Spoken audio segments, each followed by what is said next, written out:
You ever have that feeling? The one where you feel stuck. Like, you need to change, you want to change, but there's just no clear path forward. Well, today we're going to dive into a really powerful idea that gets right to the heart of that feeling. We're talking about the crisis of imagined heroes. All right, let's start with this quote from the amazing author Chimamanda Ngozi Adichie. "I knew what I wanted to run to, but it didn't exist, so I didn't leave." Wow. Just let that sit for a second. It perfectly captures that feeling, right? That ache of knowing you need to run towards something better, but you look out and that something just isn't there. But here's the kicker. What if that's not just a personal thing? What if it's a problem an entire society can face? Because you see, that feeling she's talking about, it's bigger than just one person. It's a clue to a much wider crisis. It's about this massive gap between the world we actually live in and the one we all deep down wish we had. I mean, it's just human nature, right? We all crave a little guidance. We're always looking for those role models, those heroes who can kind of light the way for us, show us the path forward. But here's a question for you. Think about the heroes we often cling to. The revered saints, the spiritual leaders from generations ago, those incredible teachers from a time long past. They feel so real, so powerful. But they all share one thing, don't they? They're not actually here anymore. They live on, but only in stories, in rituals, and, well, in our imagination. And right there, that's the central problem. That's the thing that keeps us stuck. Let's give it a name. The imagined heroes paradox. It's all about why we get so attached to these heroes who, well, aren't actually real anymore. Okay, so let's just make sure we're all on the same page. When we say imagined heroes, what are we talking about? Simple. They're these role models who exist only in stories, in memories, in our history books. They're not part of our day-to-day, present reality at all.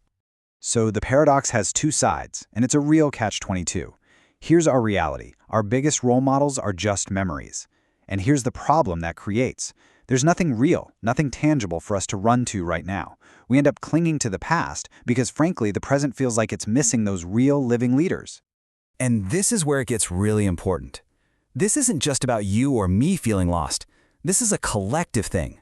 This whole dynamic can literally trap entire communities, locking them inside traditions they've inherited, making it feel impossible to escape. So, what happens when this isn't just one community, but it's playing out across an entire society? Let's zoom out and look at the huge collective consequences, the ripple effects of having a world that's basically stuck in place. Which brings us to a pretty obvious question, right? If these heroes are really just ideas from the past, why can't we just let them go, move on? Well, the answer comes down to one of the most powerful forces there is. It's fear. Simple as that, a really deep collective fear. Because for a community, letting go of its heroes feels like losing your very identity. It's this terrifying thought that if you let go of the past, the glue holding everyone together will just dissolve and the community will scatter and disappear. And that fear creates this vicious, self-perpetuating cycle of stagnation.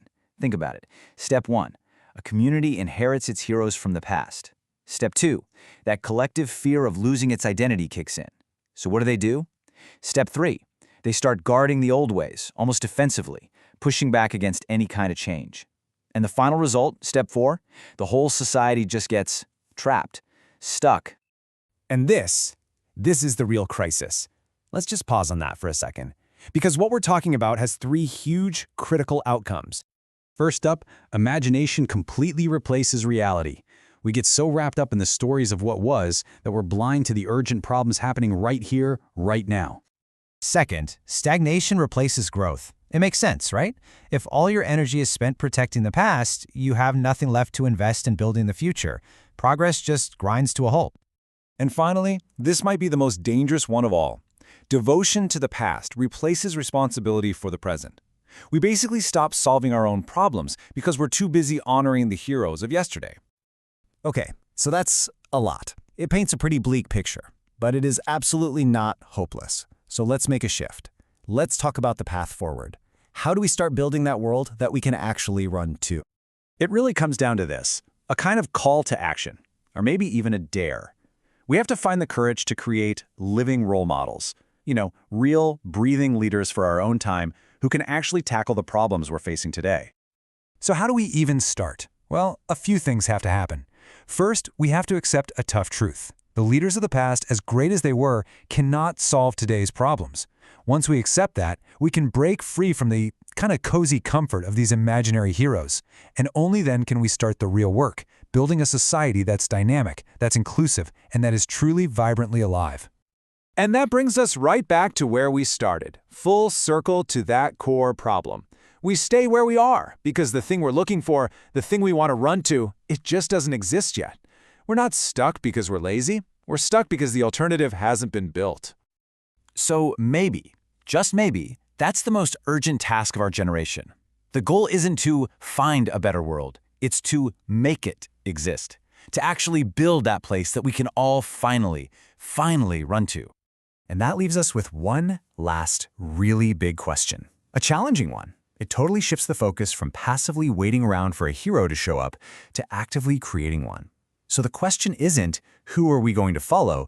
The real question is, who are we going to create? Because that responsibility, well, that's on all of us. So I'll ask you, who will we create?